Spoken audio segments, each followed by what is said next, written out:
Yo, what's going on, y'all? It's your boy Footsdaking. As always, thank you guys for liking, sharing, and subscribing. Guys, we have a very special one. My buddy Lorin Cox from Locked On Bears, Sports Illustrated Bears. He's a writer for Sports Illustrated Bears. He's joining us today. We're going to talk some Matt Eberflus. We even may hint on who the Bears want to draft because I met Lorin at the Senior Bowl. So he deep dives, okay? And this is we met, we're at a pub, and it was interesting. I hear these guys talking football. I'm like, these guys know their stuff, and it was Lorin Cox. How you doing, buddy? Hey, I'm doing well. It's funny how at the Senior Bowl, like everyone always connects either over barbecue or alcohol, or sometimes both at the same time. So I hope you ended up getting those pork belly skewers because those were really good. Hey, Lorin, that spot, it's a staple. Me and my buddy Zach will go down there, and Lorin does really good stuff. I subscribe to his Locked On Bears channel, and I'm actually gonna make sure that I keep up with how he writes. But also, a quick nugget. I know a lot of Cowboys fans are worried about who may take Ashton Jeanty, and I've talked to Lorin about this offline, and he'll tell you guys the Bears need O-line help. Yeah, I mean, we'll see what free agency changes, but I don't think running back is going to be in the cards for the Bears right there at number 10 overall. I mean, maybe if they trade it down, but Dallas will be there at 12. So, I think you're in a good spot. Yeah, you're in a good spot, and I know I was following your talks about like reworking the roster with guys like Keenan Allen, Tevin Jenkins. So you do a great job of outlining stuff, Lorin, and great work. Lorin, I brought you on today. I said, you know what? I want to get more information on Matt Eberflus. I think that everybody in Cowboys land is talking about the offense and the offensive line and everybody that we brought in. I kind of want to talk about this defense and just how was Matt Eberflus the head coach versus the defensive mind, and just in your estimation, what got him canned versus what he did do well? Yeah, so definitely someone who I think of as a better defensive coordinator than head coach. But I still think he can be a really solid NFL defensive coordinator. I think the thing with Eberflus is you can't expect him to be like the schematic genius who's going to come up with the perfect game plan and a new coverage scheme or something that's going to totally fool the opposing offensive coordinator. But there's a certain just solid base level of he gets defense and he understands how to put players in positions to be successful. And you're never going to be 4 steps ahead of the other team. It's not Mike McDonald's Ravens defense from a couple years ago, or even Brian Flores is throwing all these different things at you. And it's Eberflus is a little bit more simple, but they really hone in on fundamentals and doing the little things right. And it just makes for a really solid group that once you have that foundational base of doing the little things right, then the really good players can freestyle off of that structure. And then that's when the real playmaking happens. But, the star cornerback, Trayvon Diggs or whoever, can only go and hunt the ball if he knows that everyone else in coverage is exactly where they're supposed to be because they're doing those fundamentals. And I think that's how he empowers playmakers to make plays, by making sure that the other 10 guys are where they need to be.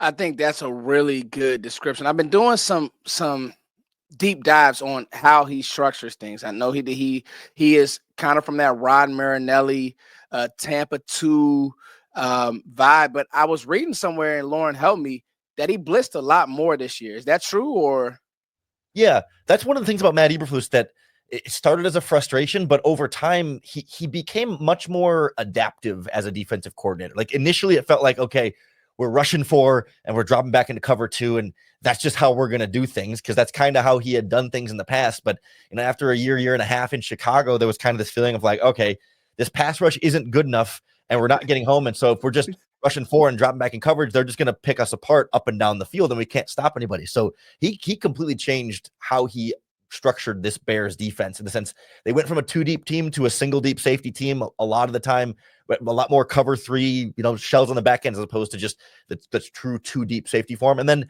you're never going to mix him up as one of the top blitzers in football, but it's something he went from doing very, very little of to closer to league average. And so I do give Eberflus a lot of credit for not being one of those coaches that says, this is my defense and this is the way I do it. We need to find players that only fit my way of doing things. He was much more willing to adapt and say, okay, our safeties are different this year, so we got to call coverages a little bit different, or our pass rush isn't as good this year, so we got to blitz a little bit more and find some different ways to get pass rush generated. He wasn't always as quick to adapt as you might want to. It's not, he's got to fail a little bit first before he realizes he needs to change it. But the fact that he was willing to change and admit either mistakes or admit when things need to be different was always an encouraging sign, at least on the defensive side of the ball, that things were getting better. Wow, that's good stuff, because I think there's a world of Cowboys fans who are kind of scared because we're coming from Mike Zimmer, who his thing was that double A mug. He would confuse a lot of teams with that stuff. You didn't know when he was sending them, when he was blitzing. He would, send guys like Eric Kendricks, Maris Louisville. They would be mugged up, then they would drop, or they would, play games. And then when Micah came back, the defense actually really improved. I want to ask you, Lorin. Now, he's had good players. I think of Edmonds. I do like Jalen Johnson a lot. I'm going to ask you about the front seven, then I'm going to ask you about the back end. Front seven wise, Lorin, how do you see him deploying Micah Parsons? And how do you see him just deploying that front in general? Does he have a certain type that he wants at 3 tech, 1 tech? Does he want his guys getting up the field? How are they against the run? One of the big issues with Dan Quinn wanted guys getting upfield. That's what he wanted. Pressure. What happened? You play Green Bay. You play, Green Bay. They crease you in the run game. Matt LaFleur is one of the better run designers in the league. Maybe the best when it comes to run design, him and Sean McVay. So you can't just fly upfield. How will he handle Micah Parsons? How does he play the run? What's his vibe there, Lorin?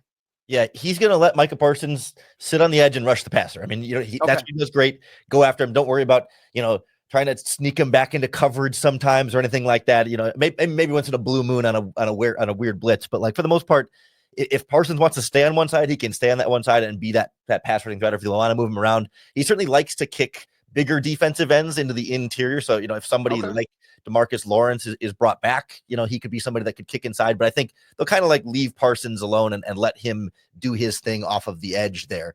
On the interior and certainly in the running game, the Bears were always a really solid run defense. It started to break down a little bit as they got more and more injuries at defensive tackle. They were kind of relying on a lot of backups rotating in there, and it became really porous up the middle, but that's with, mostly backups trying to play in there. I did find that over his time in Chicago, he made the two defensive tackle positions very interchangeable. They would have their nose tackle play 3 technique, their 3 technique would play nose tackle. It helped that the Bears generally had bigger defensive tackles along the way, and I certainly don't think he's going to like force that in Dallas. Like if Dallas wanted to have a smaller 3 tech and a bigger nose tackle, I think he would adapt to that. But I think there was a feeling like, okay, if the offense changes their formation or it makes a last minute shift, you don't want to have to try and like have your nose tackle and your 3 technique like switch spots or try and change position. So he would just slide them over and you're good to go. And if that means your nose tackle is outside of the guard, that's okay. We're willing to go with it that way just to be able to hold up that front in the running game.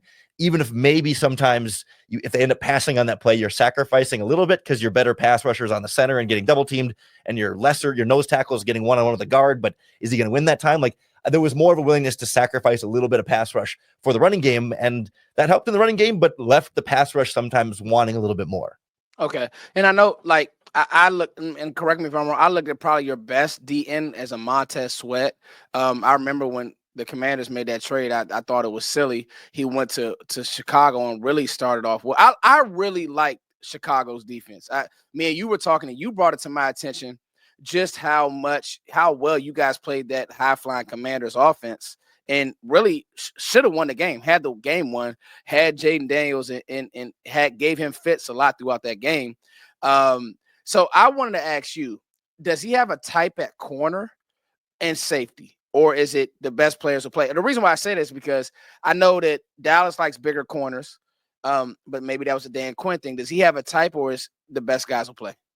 Yeah, it's interesting because, he comes in with this reputation of soft zone cover 2 coverage, but like right away they draft physical man-to-man cornerback in Tyreek Stevenson and physical man-to-man cornerback in Terrell Smith in the 5th round, and kind of found ways to use those guys. So I don't think there is a particular type. I think he's going to go in and say, like, if you've got ball skills and if you can tackle and if you're physical, we'll take you on our football team and we'll find the best ways to use it for you there. Like in some ways, like they had 2 corners that I think you could think of as more lock on man-to-man guys and still use them in zone quite a bit. Cause I think in the outside in cover 3 like that, it's a little bit more like man coverage. If that outside receiver is going vertical to the outside, you're locking in man anyway. So they'll take those man skills. And if that the outside receiver goes to the inside, you're passing that off anyway, so you don't really have to worry about like perfect zone instincts on that guy. You can just pick up the next guy that comes through. So I think they don't mind a little bit more physicality on the outside, but they don't need to because they're going to play them in plenty of zone coverage anyway. Nice. Safety is one of those areas where he changed a little bit. The first couple of years, he had Eddie Jackson and Jaquan Brisker. Like Eddie Jackson was the deep free safety, and Jaquan Brisker was up in the box, and that was pretty clearly defined what their roles were going to be. But they move on from Eddie Jackson. They bring in Kevin Byard from the Titans and then the Eagles. And Kevin Byard's also kind of a box safety. So he went from having a free safety and a strong safety role to having a left safety and a right safety role where they were a lot more interchangeable and both did a lot of the same things. So I don't really feel like it's a player type as much as it's like, give me the talented player and then I can kind of figure out how it's going to best work for them on the back end. So everything I've gathered from this talk with you, Lorin, is he's a great teacher. He's going to horn in on the fundamentals, and he's basically just he wants his guys to play fast and play smart. He's not going to do a lot of scheming. He's going to put guys in the best position. Would you say? Yeah, I think that's a good way to approach it. That's how he's going to approach it for sure. I think the problem ended up in Chicago being that, like he talked all the time about, discipline and fundamentals and making sure guys are hustling. And then there were times where, someone like Tyreek Stevenson is not paying attention on the Hail Mary play and they give up a game-winning Hail Mary to the Washington Commanders. Or there's late in the fourth quarter and the clock's ticking and he doesn't use the timeout when he's supposed to, or burns a timeout when he wasn't supposed to, or throws the challenge flag when he wasn't supposed to. And it's like, there wasn't always the accountability to match up with the words, but it's one thing when you're the head coach trying to manage everything. It's another thing when you can just focus on your defense. And I think he was better at that as a defensive coordinator in Indianapolis before he got to Chicago. I completely agree. Okay, Lorin, before we let you go, I want to ask you one question draft-wise, because my channel has a lot to do with draft. Me and you, we met at the Senior Bowl. We're watching prospects. I know you're watching prospects. It was cool. We saw Ryan Poles down there. I tell people the Senior Bowl is one of the most amazing events because you'll literally, Ryan Poles is getting food right here, right there. And like, you know what I mean? So anyway, Lorin Cox, draft-wise, a lot of Cowboys fans have horned in on Ashton Jeanty and this player and that player. I've always known Matt Eberflus to be a linebacker whisperer. I've talked about guys like a Jalen Walker or other athletes that could play maybe at end or play certain positions. Is there a certain type that Matt Eberflus drafts? Or if there's a guy like Jalen Walker, would you see him playing him off ball? Would you see him using him in the rush game? Because I keep telling Cowboys fans, there's a world where Jeanty could be there and the Cowboys could say, hey, I like this guy. He reminds me a lot of Micah Parsons in the way he moves. Some of these other ends, you may be a Mike Green. I'm not high on Mike Green because he's small, he's light. So you do need somebody to stop the run. But is there a certain type that Eberflus wants to draft? Yeah, I would say from a linebacker perspective, it was a very early priority in Chicago. Go sign Tremaine Edmonds and go get TJ Edwards, right? Like they turned over that linebacking core. Like halfway through his rookie season, his first season, they traded away Roquan Smith. Like they kind of wanted to get his linebackers there. And they only really ever drafted one linebacker in the 5th round was Noah Sewell out of Oregon. So I think he likes veteran, consistent leadership at that spot because he just needs to have his guys there. So I don't know if a first round pick is where he's going to want to go at linebacker there. I think if he gets somebody like Jalen Walker, I wouldn't expect any kind of like hybriding, right? It's either make him a defensive end or you're going to make him a linebacker. And you're not going to try and do this. He pass rushes sometimes and he drops back sometimes. Like he'll blitz the inside linebackers. And if he sees him as a guy who can play linebacker and then also give you some blitzing upside, that's nice, but you're not going to make him a 50-50 off ball or on the line of scrimmage type guy. He's going to either get a true defensive end, and I think he'd prefer more of a bigger bodied player there rather than a super thin, light guy that you're trying to build in that spot. Because I think run defense is more valuable for him up front there, whereas he can take that speed at linebacker and let him flow from sideline to sideline. Woo. Lorin Cox of Locked On Bears, thank you so much, brother. In just this 15 minutes, we were able to get a massive deep dive on Matt Eberflus. I can't tell you how thankful I am because this is going to help Cowboys fans. It's going to help me a lot when we're evaluating players and looking at, okay, what does this guy want? Because I'll be honest, you know, when he went to the Colts, it was like, okay, he developed some guys. He was in Dallas. He's developed some guys, but maybe his mindset has changed. And just in this 15 minutes, man, you were able to help so much. So I thank you for that, man. Yeah, it looks like he's got a strong assistant coaching staff too there. So I think you're in good hands on that side of the ball.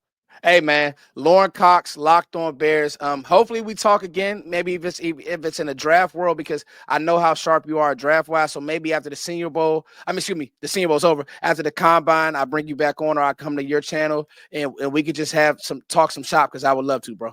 Definitely, anytime. All right, much love.